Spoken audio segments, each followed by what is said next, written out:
Last में हम लोगों ने देखा मैदानों के बारे में देखा। तो उसमें हम लोगों ने अभी तक क्या है, पंजाब और हरियाणा का मैदान देखा, राजस्थान के मैदान देख लिया, और इसके बाद गंगा के मैदान। गंगा के मैदान का क्लासिफिकेशन हम लोगों ने 3 तरह से देखा। उत्तरी गंगा का हिस्सा, मध्य गंगा का हिस्सा और निम्न गंगा का हिस्सा। यानी कि ऊपर से देखेंगे, ऊपर यानी हिमालय की तरफ से लेकर के अपराधी के पठार की तरफ देखेंगे। तो ये सीक्वेंस आपका इस बुक में आपको मिल जाएगा। यहाँ पर आपको एक हिस्सा दिखेगा, दूसरा हिस्सा दिखेगा। उत्तर का जो हिस्सा दिख रहा है ना, यहाँ पर उत्तर दक्षिण किस तरह से बटा, क्या वो इस दिशा में बटा है क्या? जैसे समझो ये मैंने बताया हिमालय, ये मैंने बताया ये तो क्या क्लासिफिकेशन ऐसे ऐसे है या ऐसे ऐसे है? ऐसे ऐसे है, ऐसे सब तो ऐसे है। हाँ, पर्वत इसी अभी हम लोगों ने क्लासिफिकेशन ऐसे ऐसे बांटा है। क्या है? उत्तरी गंगा का मैदान, फिर इसका मध्य, और फिर इसके बाद क्या कहा है? निम्न। तो उत्तरी मध्य निम्न का क्या मतलब होता है? ये कैसे क्लासिफिकेशन? ये वाला उत्तरी मध्य ये है, ये है, ये है, या ये और ये है? ऐसे ऐसे ऊपर वाला उत्तरी, हाँ ऊपर वाला उत्तरी, मतलब ये वाला ये वाला जी। ऐसे पता चलेगा क्या लोग इधर से पढ़ाई नहीं है। 100 डिग्री 100 मीटर उच्च रेखा कहाँ पर आप लोगों ने देखा? और मध्य वाले हिस्से में देखा। अब ऐसे थोड़ा पकड़ेंगे क्वेश्चन को तो समझ जाएंगे कॉन्सेप्ट को, कि मध्य वाले क्षेत्र में आपने देखा कि हम कोसी उसी नदियाँ बाढ़ प्रभावित ज्यादा रहता है। तो मध्य वाला क्षेत्र बाढ़ वाला है, इसका मतलब है कि मध्य ये हुआ ना। उच्च रेखा क्लासिफिकेशन ये है। ये आप दिशा देखेंगे तो उत्तर प्रदेश का जो मैप है लगभग में ऐसे कुछ है। इधर वाला दबा उत्तर, इसके बाद ये दक्षिण हो जाएगा। तो क्लासिफिकेशन ये क्लासिफिकेशन नहीं, ये कोई क्लासिफिकेशन नहीं। ठीक है, यस क्या समझ में आया? ये दिमाग में इसको रखिए, आप लोग पढ़ते नहीं गलत, ये क्रम है। तो ये क्रम पर ऊपर होने के बाद उत्तर और दक्षिण, मध्य और निम्न। ठीक है, इसमें दिशा नहीं दी गई है इसको। उत्तर तो दिशा दी गई है, लेकिन बाहर वाली दिशा को क्या निम्न कहा गया है? निम्न गंगा का मैदान, नाम की दक्षिण गंगा का मैदान। अगर दक्षिण होता तो आप कैसे करते हैं, लेकिन आप ये क्लासिफिकेशन ये पढ़ाया मैंने, पढ़ाया उत्तरी चूंकि पंजाब में आपके नाम के हिस्सा होता है। हाँ, तो उत्तर का हिस्सा पड़ जाएगा, फिर इसके बाद में मध्य का, फिर इसके बाद में निम्न। ऐसे क्या जाता है? गलत बात है, पढ़ा हुआ जितना सब गलत बता दे। कोई पूछ लेगा क्लासिफिकेशन बताओ जरा, तो आप सडनली नहीं जवाब दे पाएंगे, तो गलत हो गया ना। आइए, बड़ी गर्मी हो रही है, चलिए ब्रह्मपुत्र के मैदान के बारे में देखिएगा। ब्रह्मपुत्र का मैदान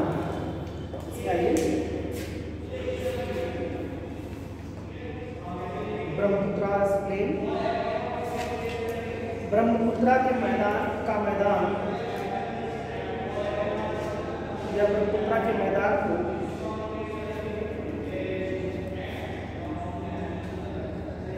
को असम घाटी भी कहते हैं। असम घाटी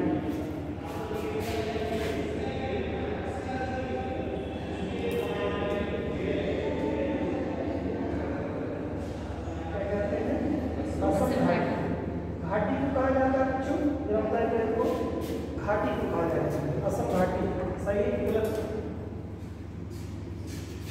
जरा स्ट्रक्चर देखना, ये कौन सा आपका स्टेट दिख रहा है? सबसे नॉर्थ वाला हिस्सा जो आपका दिख रहा है कौन सा है? प्रदेश, अरुणाचल प्रदेश।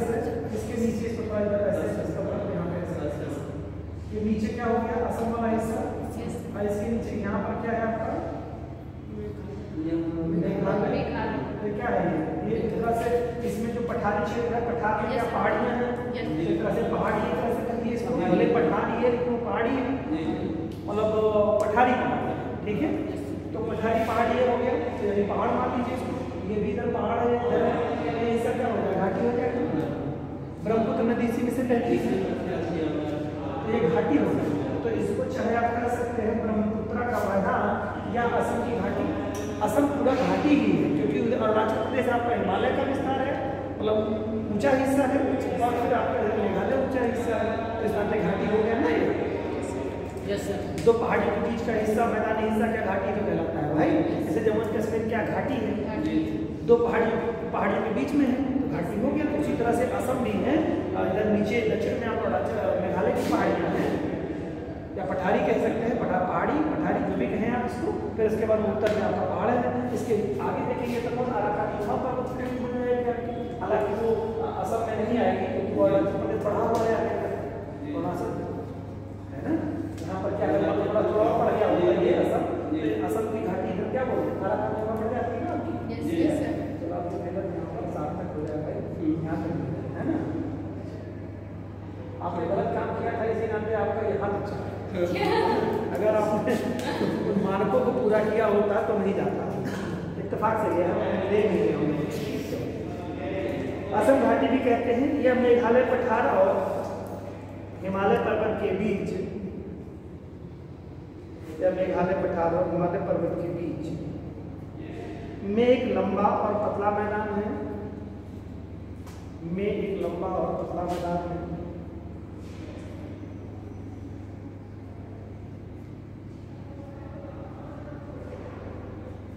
यह केवल 80 किलोमीटर चौड़ा है।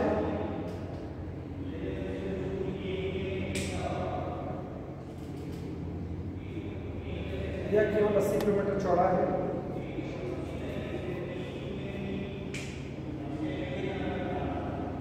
ब्रह्मपुत्र नदी ने इस घाटी को बनाने में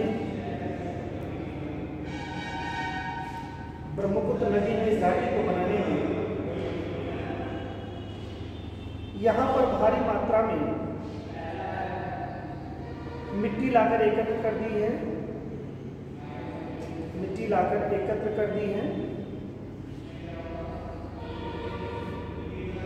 मिट्टी के भारी जमाव के कारण कहीं-कहीं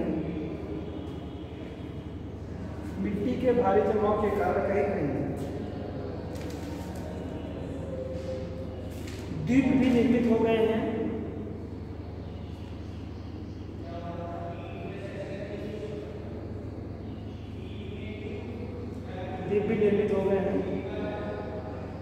ऐसा ही एक द्वीप माजुली है,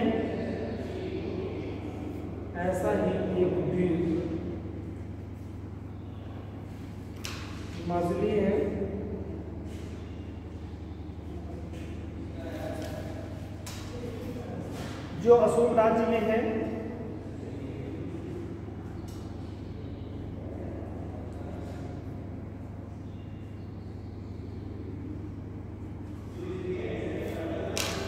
यह विश्व का सबसे बड़ा नदी द्वीप है। माजुली जो है विश्व का सबसे बड़ा नदी द्वीप है।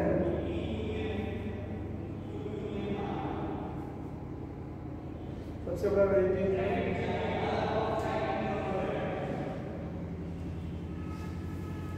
ब्रह्मपुत्र नदी सदिया के निकट, ये डिस्ट्रिक्ट पड़ता है सदिया बंगाल का, सदिया के निकट मैदान में प्रवेश करती है।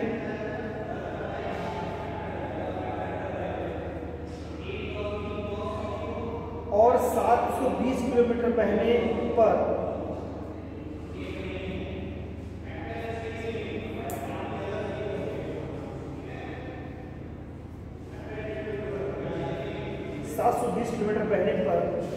धुबरी के निकट दक्षिण की ओर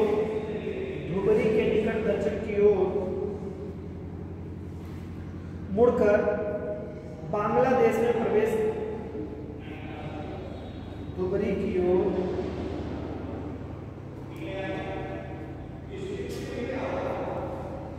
के निकट दक्षिण की ओर मुड़कर बांग्लादेश में प्रवेश कर जाती है।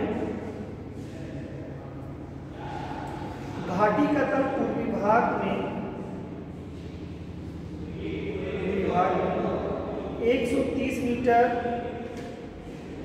तथा पश्चिमी भाग में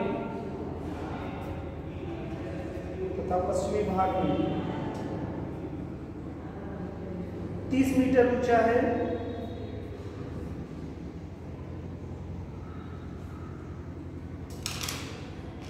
इस प्रकार इसके ढाल का औसत इस प्रकार इसके ढाल का औसत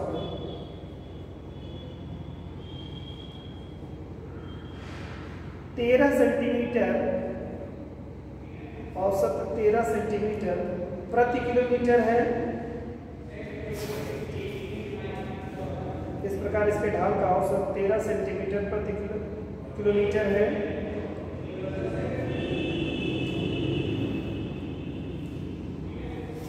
ढाल की दिशा दक्षिण पश्चिम दिशा की ओर है।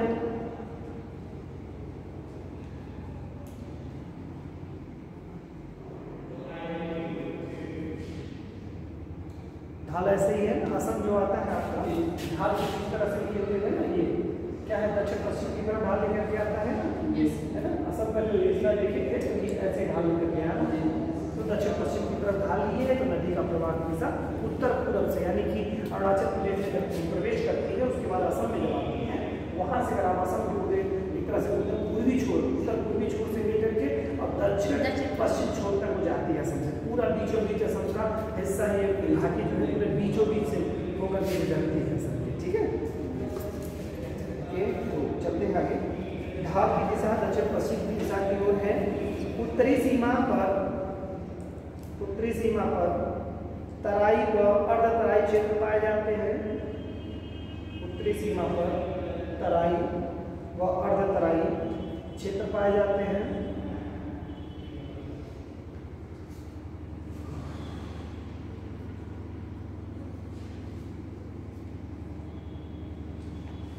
जो दलदल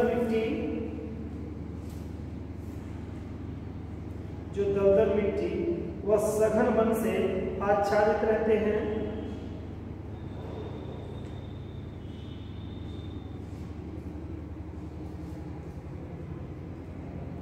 सघन वन से आच्छादित रहते हैं। तो ये तो कुछ बात की आपकी मैदानों के संदर्भ में असम के मैदान की बात। ऑलमोस्ट हम लोगों ने मैदानों का जो 4 हिस्सा बड़ा आपका आता है, इन 4 बड़े हिस्सों के बारे में मैदानों का हम लोगों ने बहुत अच्छी तरीके से देख लिया। गंगा का बेल्ट सबसे ज़्यादा इम्पोर्टेंट है, सबसे ज़्यादा एरिया में यही कवर करता है। तो गंगा का मैदान हो गया। ऊपर से जो सिंधु का और सतलज का जो मैदान है वो एक महत्वपूर्ण मैदान है, जहाँ पे आपका पंजाब जो अच्छे मात्रा में आपको खाद्यान्न का उत्पादन करने वाले 2 बड़े स्टेट वो है। और तीसरा जो बड़ा स्टेट है गंगा का मैदान, यानी बिहार और उत्तर प्रदेश, जो सबसे ज़्यादा जनसंख्या भी रखता है और सबसे ज़्यादा खाद्यान्न का उत्पादन करने वाले ये 4 जो महत्वपूर्ण स्टेट आपको पढ़ते हैं वो इन्हीं घाटियों में पड़ जाते हैं, है ना। जो बड़े बड़े खाद्यान्न के मैदानी क्षेत्र हैं, ये 3 ही स्टेट आप देखेंगे, राज्य देखेंगे, 3 क्या 4 राज्य, 4 राज्यों को देखेंगे। 4 महत्वपूर्ण राज्य आपके इसमें आ जाते हैं। कौन कौन से आ जाते हैं? पंजाब, हरियाणा, उत्तर प्रदेश, बिहार। फिर इसके बाद धान के बारे में तो ब्रह्मपुत्र का भी आधा बेल्ट लेंगे और आधा आपका गंगा का नदी का बेल्ट आ जाएगा। तो धान का वो पूरा बेल्ट होता है, धान की खाद्यान्न के लिए महत्वपूर्ण है। तो ये पूरे बेल्टों के बारे में हम लोगों ने देख लिया कि कहाँ पर खाद्यान्न की कैसी कैसी क्या व्यवस्थाएं मैदानी क्षेत्रों की है। अब हम लोग इस चीज़ को कंप्लीट कर चुके हैं। तो इस प्रकार हम लोगों का ये तीनों टॉपिक जो भूगर्भिक संरचना भारत की है उसको हम लोगों ने अच्छे से समझते हुए देख लिया। हिमालय क्षेत्रों के बारे में, हिमालय के सारे पर्वतों के बारे में हम लोगों ने क्रम से देख लिया। उनका क्योंकि नदी के द्वारा जो क्लासिफिकेशन किया गया वो देख लिया। प्रायद्वीपीय पठारों के बारे में हम लोगों ने देख लिया। प्रायद्वीपीय पठार की संरचना किस तरह की है ना। जैसे कि हम लोगों ने स्टार्ट किया था पहाड़ियों के बारे में प्रायद्वीपीय पठारों में, तो आर्कियमेटिक चट्टानें, उड़प्पा की चट्टानें, इसके बाद में गोंडवाना क्रम की चट्टानें हैं, और इसके बाद में दक्कन ट्रैप वाला जो हिस्सा मिलेगा वो। तो ये हम लोगों ने क्लासिफिकेशन अच्छी तरीके से देखा। साथ ही साथ हम लोगों ने देखा कि कौन सा जो पठार है, पठारों के क्लासिफिकेशन 2 तरह के किए गए हैं। विंध्याचल पर्वत श्रेणी जो है 2 भागों में बांट देती है, एक तो उत्तरी भूमि कहा जाता है और बाकी सब दक्कन के पठार कहते हैं। ये सब चीज़ें हम लोगों ने देख ली। और साथ ही साथ इसके बाद हम लोगों ने मैदानी क्षेत्रों को देखा। तो मैदानों में हम लोगों ने ये क्लासिफिकेशन अभी कंप्लीट किया। और इसके साथ साथ हम लोगों ने जो तटवर्ती क्षेत्र है, नीली घाट के साथ साथ तटवर्ती मैदानों के बारे में देखा। तटवर्ती मैदानों में अगर हम लोग देखेंगे तो आपका दक्षिण की तरफ से हम शुरू करते हैं केरला की, तो मालाबार का मैदान, फिर उसके बाद कन्नड़ का मैदान, फिर उसके बाद कोंकण का मैदान, गुजरात का मैदान नीचे आ जाएगा हमारा पहाड़ी के नीचे वाला। फिर इसके बाद जब हम लोग उत्तर की तरफ कोरोमंडल आ जाते हैं तो कोरोमंडल का मैदान नीचे आ जाता है। फिर उसके बाद उत्तर का मैदानी क्षेत्र, ठीक है। और अगर हम बात करें उत्तरी सरकार का जो मैदानी क्षेत्र आता है, महानदी और कृष्णा नदी के बीच का क्षेत्र आ जाता है। मुझे लगता है काफी हद तक आपकी अच्छी पकड़ एक तरह से है ना। यही चीज आपको एक विशेषता की तरफ अग्रसर कर रही है। ऐसे ही जब पढ़ेंगे आप और थोड़ा दोबारा एक बार रिविजन कर लेंगे तो आपको लगेगा सर अब कुछ भी कोई पढ़ाएगा ना तो आपको बिल्कुल लगेगा कि हाँ आपको समझ में आता है। इसके बाद कितने भी हायर एजुकेशन आप ले लगे, अब आपका फंडामेंटल एकदम बिल्कुल बेस। अब कुछ एक चीज नहीं जोड़नी, क्योंकि 80% की स्थिति में आपने अब इसमें कुछ भी मिलेगा तो बिल्डिंग बनेगी भाई। जैसे जब बिल्डिंग बन गई तो गुम्बद कुछ भी बना लो, अब जिसकी बेस ही खराब होगा उसमें गुम्बद रखोगे तो पता चला फैलेगा तो गिर जाएगा। अब आपका बेस स्ट्रॉन्ग हो गया है, इन लोगों ने पढ़ रखा है, अब इसी पर ही कोई स्पेशलाइजेशन आप करते रहिए। अब जो बच्चे यहाँ पर भी कमजोर हैं वो उन्होंने क्या किया, नोट को पढ़ा या यहाँ पर ठीक से समझे नहीं और घर जाकर पढ़े नहीं, तो ये आप लोगों को अच्छा लग रहा है। अब हम लोग नदी तंत्र के बारे में आज से स्टार्ट करेंगे, नदियों के बारे में, आगे प्राकृतिक की नदियों के बारे में और फिर उसके बाद गंगा की नदियों के, हिमालय की नदियों के बारे में, है ना।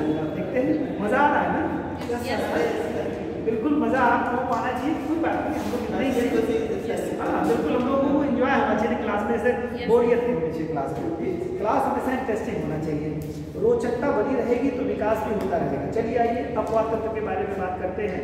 देखिए एक हेडिंग करिए, अपवाद तंत्र योग प्रतिरूप। अपवाद तंत्र ही लिखिए, नदी अपवाद हम कैसे कर सकते हैं, नदी अपवाद तंत्र। इसके साथ जोड़ना चाहें तो भारत कर सकते हैं, भारत का नदी अपवाद, भारत का या भारतीय नदी अपवाद भी कर सकते हैं, ऐसे भी कर सकते हैं, भारतीय नदी अपवाद, ठीक है। कुछ भी मैं बार-बार रिपीट करती हूँ, भाषा आपकी थोड़ी अच्छी होनी चाहिए, तो कुछ भी भारतीय नदी अपवाद, भारत का नदी अपवाद कुछ भी कर सकते हैं। इसके बाद हम लोग इसी क्रम में नदियों के बारे में देखेंगे, प्राकृतिक की नदियाँ, फिर हिमालय की नदियाँ, और इसके अलावा हम लोग देखेंगे जो देखा है कि जो दक्षिण भारत में नदियाँ किस तरह के बहुत का उदाहरण है। आइए थोड़ा फंडामेंटल चीज़ें देखते हैं, फिर इसके बाद बात करते हैं। आइए अपवाद से आशय, अपवाद से आशय या अपवाद का अभिप्राय या आशय जलधाराओं तथा नदियों द्वारा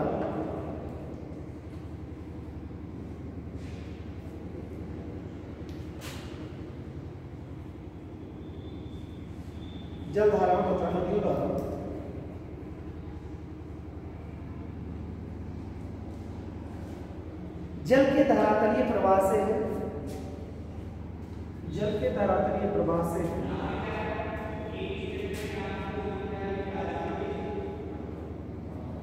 अपवाद तंत्र का संदर्भ, अपवाद तंत्र का संदर्भ सरिताओं की उत्पत्ति तथा, अपवाद तंत्र का संदर्भ सरिताओं की उत्पत्ति तथा उनके समय के साथ, सरिताओं की उत्पत्ति तथा उनके समय के साथ विकास से होता है।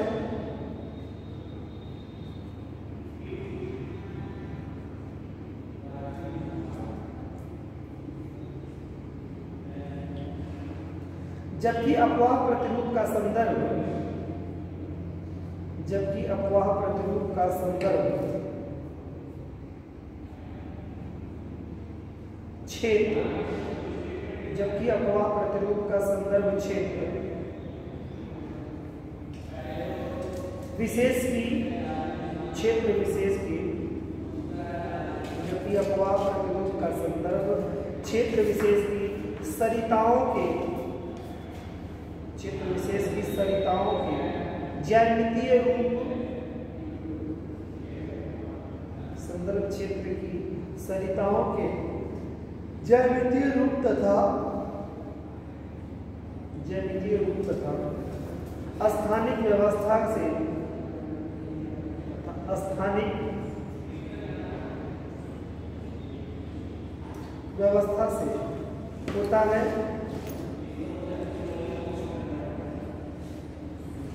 स्थानिक व्यवस्था से होता है किसी प्रदेश में उच्चावच तथा जलवायु के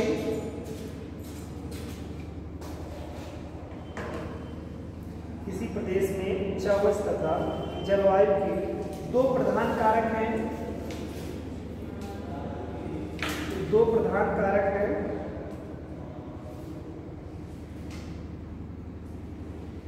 जो प्रवाह प्रतिरूप तथा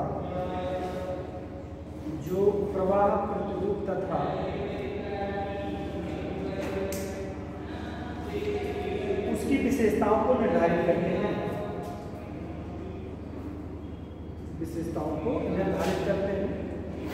नंबर 1 है, या ऐसे भी लिख सकते हैं बिना नंबरिंग के, किसी भी नदी तंत्र द्वारा अपने सहायक नदियों के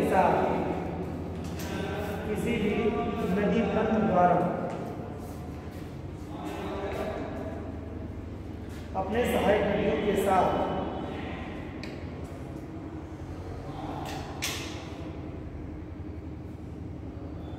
अपवाहित क्षेत्र को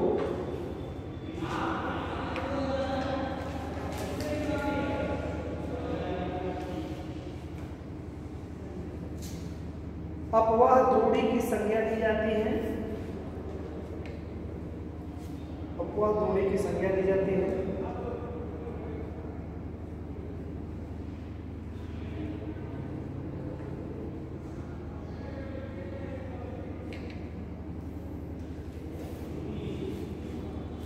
एक अपवाह द्रोणी को दूसरे अपवाह द्रोणी से अलग करने वाली सीमा को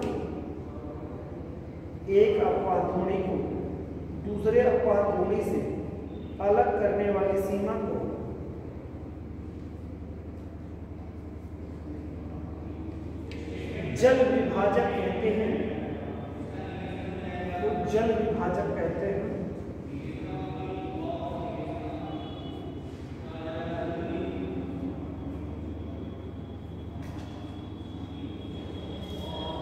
ये तो इसके बारे में हो गया है। अब लिखते हैं हम लोग भारत की नदियों के संदर्भ में की बातें। पैराग्राफ चेक करके लिखिए बच्चों। भारत नदियों का देश है। और भारत में लगभग कितनी नदियां होंगी? मैसेज करिए आप, लगभग करीब छोटी बड़ी नदियां मिला के अधिकतम कितना सोच सकते हैं आप? 10,000 से ज़्यादा, 1 लाख। अरे 1 लाख तो बहुत सारी नदियां हो जाएंगी ना। अब इतना छोटी है 4,000 नदियां आती हैं। अब आप इतना बढ़ा चढ़ा के बोलेंगे लाखों नदियां, तो फिर मतलब और कुछ रह नहीं जाएगा। नदियां नहीं, हर 10 किलोमीटर 20 किलोमीटर आप सोच लो। भारत का जैसे 1 लाख तुमने बता दिया, तो 32 से 14 यही है। कितनी नदियां मिल जाएंगी आप बताओ आपको। और ये बताओ 3,000 नदियां तो मतलब हर किलोमीटर 10 किलोमीटर पे नदी निकाल दोगे आप, तो हद हो गई है। मतलब इतना भी नहीं है। अब वो छोटी छोटी नदियां हैं, है ना? Yes sir. चलिए लिखिए, यहाँ 4,000 से भी अधिक छोटी बड़ी नदियां मिलती हैं। 4,000 से भी अधिक छोटी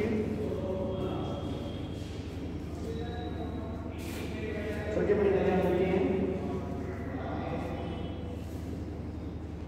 इनके अपवाह को मोटे तौर पे 2 भागों में बांटा जाता है। या बांटा जाता है, या बांटा गया है। कौन सा? नंबर 1 हिमालय अपवाह तंत्र। नंबर 1 हिमालय अपवाह तंत्र।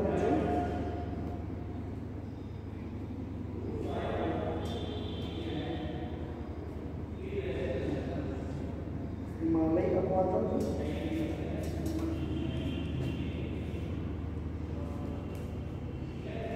ठीक है। और दूसरा प्रायद्वीपीय अपवाह तंत्र।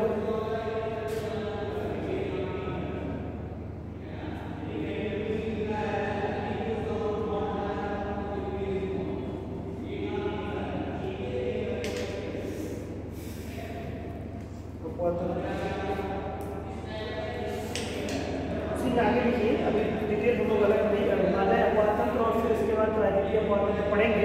इसके पहले कुछ तंत्र लिखिए, पैराग्राफ चेक करके लिखिए। भारतीय अपवाह तंत्र के कुल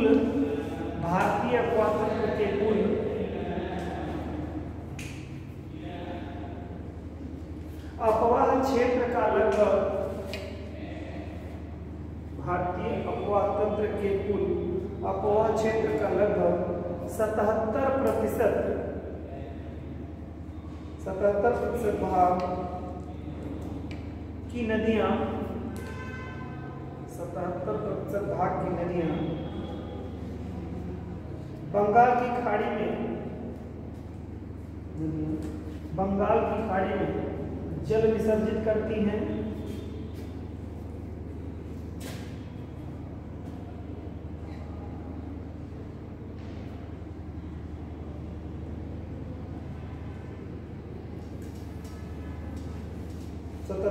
भाग की नदियां बंगाल की खाड़ी में जल विसर्जित करती हैं, जबकि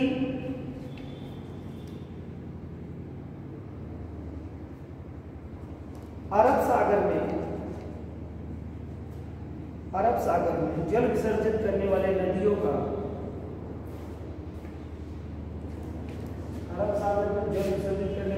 का बहाव 23% है। 23% है।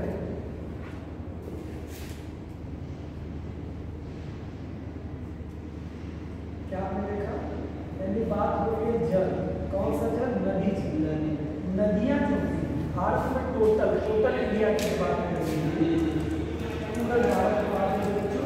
अब पूरे भारत में जो नदियां हैं, चाहे वो प्राकृतिक नदियां हो और चाहे वो हिमालय की, इनमें से 77% जो जल का हिस्सा है, यानी आप देखते हैं बहुत सारी नदियां कहाँ सभी मैक्सिमम नदियां निकल जाती हैं,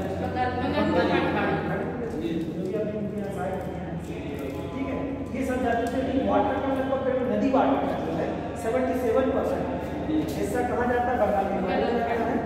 चूंकि भारत का ढाल है, ये सब पढ़ चुके हैं आप लोग, इसे बताने की कोई चर्चा करने का विषय ही नहीं है अच्छी तरीके से कि 77% जल इधर जाता है और बाकी शेष जो जल है वो ज्यादातर क्या होता है, यही नदियां हैं और दो बड़ी नदियां इधर से बड़ी नदियां हैं और बाकी शेष ढेर सारी छोटी छोटी नदियां हैं, ठीक है, इधर से आती हैं जो कि यहाँ जल गिराती है। इसलिए यहाँ पर कौन पड़ता है? अरब सागर। और ये देखो बंगाल की खाड़ी, आपको पता ही है। तो जल का ये विभाजन किया गया है, मैक्सिमम नदियां। आगे है बच्चों, लिखिए हिमालय अपवाद तंत्र या हिमालय क्या हुआ था? हाँ, हेडिंग करिए। अब इसमें लिखिए सारी नदियों के बारे में हम लोग पढ़ेंगे। अब इसके बाद इसके अंतर्गत हम लोग नदी तंत्र के बारे में पढ़ेंगे, गंगा नदी तंत्र, ब्रह्मपुत्र नदी तंत्र है ना, और सिंधु नदी तंत्र, सारे तंत्रों के बारे में हम लोग पढ़ेंगे जो महत्वपूर्ण नदियां हैं। और ये मैदान जो बना, अभी आप लोगों ने मैदान पढ़ा ना, इसमें भी नदियों का जो थोड़ा आपने देखा था।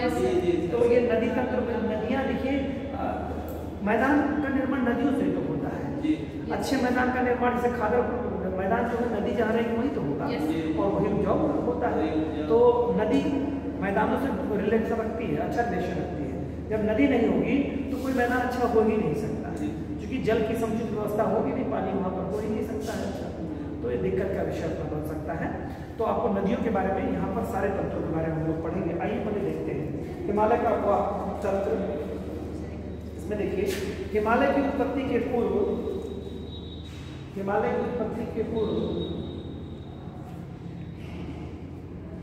तिब्बत में,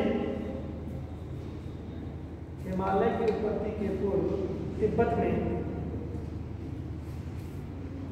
मानसरोवर झील के पास से निकलने वाली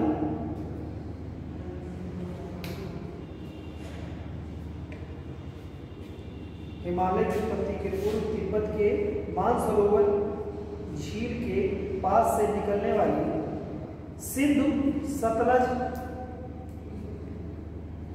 जो ब्रह्मपुत्र नदी, सिंधु सतलज और ब्रह्मपुत्र नदी तैथित भूसंगति में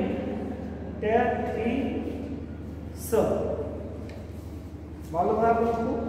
यस। तैथित ऐसे है, टिटिस भी मिल सकता है, तैथित भी मिल सकता है। तैथित भूसंगति। अब देखो क्या पहले की जो लोकेशन थी, आज जो वर्तमान में हमारा हिमालय दिखाई देता है ना बेटा, मालूम है हिमालय ही बना, ये हिमालय हिस्सा हमारा, हिमालय हिस्सा, ठीक है। पहले ये हिमालय नहीं बना। आपको मालूम है कि बहुत का बाद के कालों में हिमालय का निर्माण हुआ, सबसे प्राचीन मालूम आपको। तो सवाल ये पैदा होता है कि हिमालय जब नहीं बना तब मानसरोवर झील तिब्बत वाला हिस्सा तब भी था, क्योंकि पठारी हिस्सा है, तिब्बत का हिस्सा पहले भी था। तो वहाँ मानसरोवर झील से जो सिंध नदी है, सतलज नदी है, ब्रह्मपुत्र नदी, ये नदियाँ निकली थी पहले से प्रवाहित। हिमालय की उत्पत्ति बाद में है ना, हिमालय की उत्पत्ति बाद में हुई, तो इनका मतलब ये और जब गिर तो सवाल पैदा होता है साहब बाद में हुई तो नदियाँ गिरती कहाँ थी। तो एक्चुअल में क्या है, यहाँ पर जो हम लोग का मैदानी हिस्सा है, हम लोग का मैदानी हिस्सा थोड़ा मैदानी हिस्सा और बाकी हिमालय वाला हिस्सा, पर्टिकुलर हिमालय वाला हिस्सा वो तैथिस भूसंरचना थी जो अंगारा और गोंडवाना नदी के बीच में, बीच वाले हिस्से में थी, जो मैंने पढ़ाया आपको, वीडियो उपलब्ध है, जाके जाना चाहें तो देख सकते हैं वहाँ पे। तो वो क्या है कि वहाँ पर तैथिस भूसंरचना थी, यानी छोटा छिछला सागर, वही सागर का हिस्सा जो है टूट करके भारत का अफ्रीका प्रायद्वीप से इधर विस्थापित हुआ था। तो वो नदियाँ गिरती थी कहाँ, तैथिस भूसंरचना गिरती थी। तो आप ये दिमाग में न रखिए कि बंगाल की खाड़ी में जाती थी और अरब सागर में, तब की बात है जब हिमालय नहीं बना था, तब गिरता था, तब यहाँ ढाल था, तब ये मैदान भी नहीं बना था। आपका मैदान भी आप नया है, नवीन संरचना है, तब हमारा मैदान भी नहीं था, तब ये संरचना नहीं थी, तब ये गड्ढे वाली संरचना थी। और यही गड्ढा दबा जब प्लेट विवर्तनिक हलचलें हुई, जब एक प्लेट दूसरे प्लेट से टकराई तो नीचे का हिस्सा उठा तैथिस भूसंरचना का और सारे अवसाद ऊपर हो गए, ठीक है।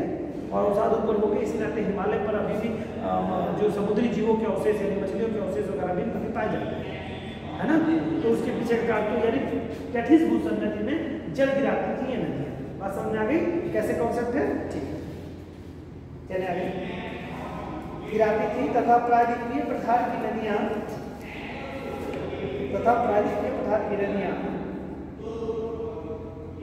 जैसे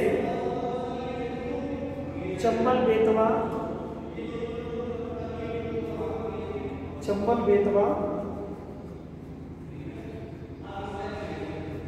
केन सोन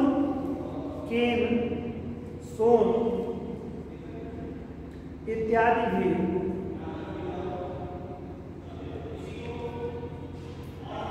उत्तर प्रवाहित होती हुई तैथिस भूसंरचना में गिरती थी, उत्तर की ओर प्रवाहित होती हुई तैथिस भूसंरचना में गिरती थी।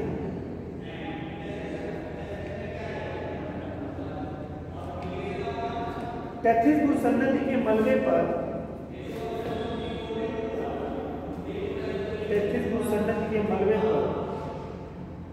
भारतीय प्लेट के दबाव से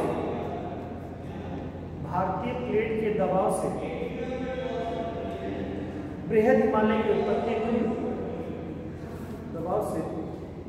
हिमालय की उत्पत्ति हुई।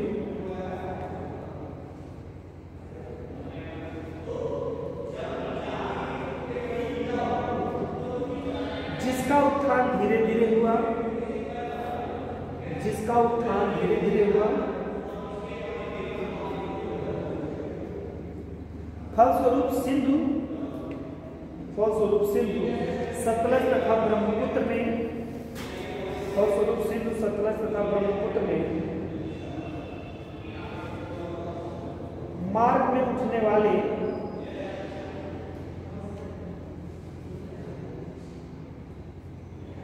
बृहद हिमालय को काटकर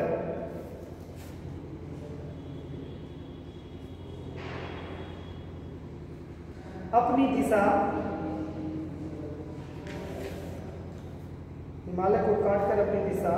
पूर्वत बनाए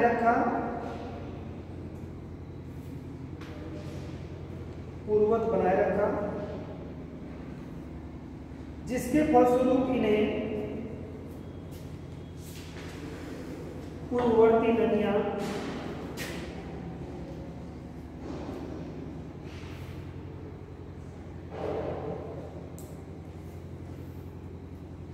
कहा जाता है।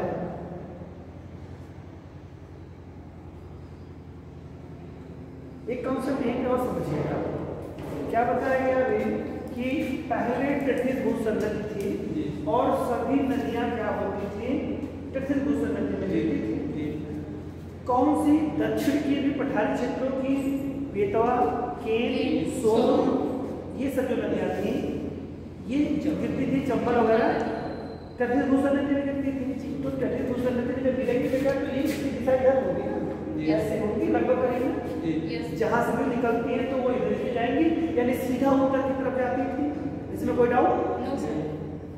तो लगभग करीब सीधा उत्तर उसमें जाएगी, उत्तर के ये इधर गिर गया उत्तर की तरफ और उधर गिर गया दक्षिण।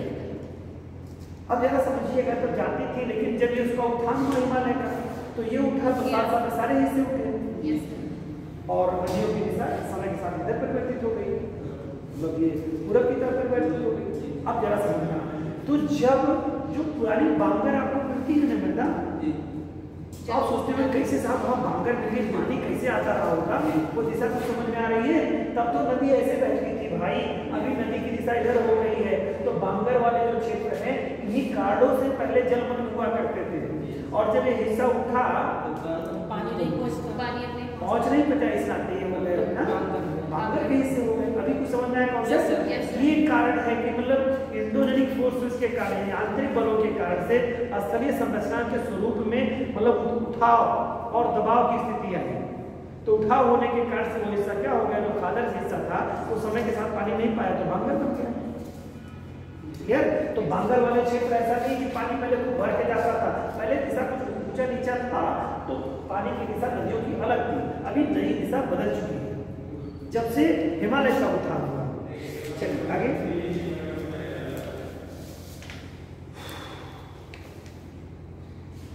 फलस्वरूप सिंधु सतलज ब्रह्मपुत्र ने मार्ग में उठने वाले हिमालय को काटकर अपनी दिशा पूर्ववर्ती बनाए रखी, जिसके फलस्वरूप इन्हें पूर्ववर्ती नदियां कहा जाता है।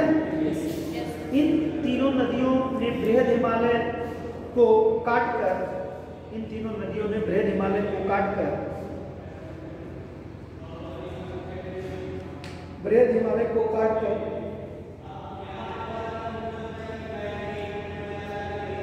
खड़े कगार वाले खड्डों का निर्माण किया है। खड़े कगार वाले खड्डों का निर्माण किया है, जिन्हें गार्ज कहा जाता है।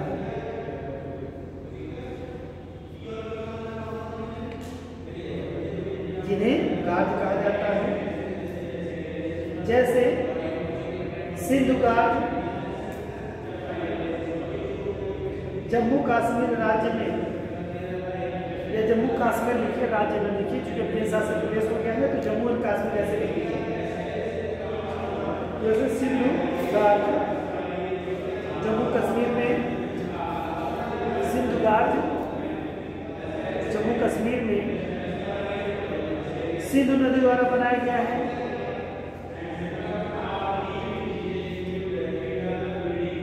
सिपकीला गार्ज हिमालय में, हिमाचल प्रदेश में, सिपकीला गार्ज हिमाचल प्रदेश में सतलज नदी द्वारा बनाया गया है। सिपकीला दर्रा भी है, आपने सुना है, तो सिपकीला गार्ज भी है। कहाँ पर? हिमाचल प्रदेश में है। किस नदी द्वारा बनाया गया? सतलज। तो सिपकीला गार्ज हिमाचल प्रदेश में सतलज नदी द्वारा बनाया गया है। तथा कोरबा गार्ज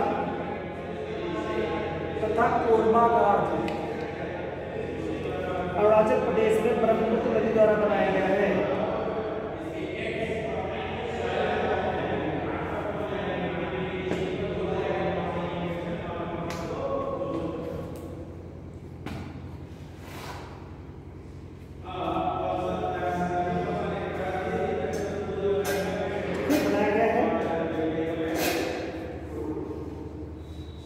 कॉन्सेप्ट आज के लिए रहने दीजिए हम लोगों को। थोड़ा नदी तंत्र के बारे में और भी आप लोग थोड़ा अपने तथ्यों को देख करके आइएगा, जिससे कि हम लोग आगे आसानी से थोड़ा संक्षिप्त रूप में कर लें, है ना। तो ये चीज़ें नदी तंत्र हम लोगों को चल रहा है, और नदियों में हम लोगों ने देखा है कि भारत की मैक्सिमम जो नदियाँ हैं वो बंगाली खाड़ी में गिर रही हैं, और बाकी 23% नदियाँ लगभग गिरने जा रही है ना अरब सागर में गिर रही हैं। और साथ ही साथ हम लोगों ने ये भी देख लिया इसका कि पहले प्रवाह की नदियों की जो दिशा थी वो बिल्कुल आज से भिन्न थी, और नदियाँ जो पहले जाती थी पहले कुछ और क्षेत्रों को अपने जल से जलोढ़ का निर्माण करती थी, आज किसी और जलोढ़ का निर्माण है। ठीक है, तो ये सब चीज़ें हम लोगों ने देखी हैं। चलिए, बहुत गर्म हो रहा है यार, घाट बना दिया, कब से लाइट नहीं है।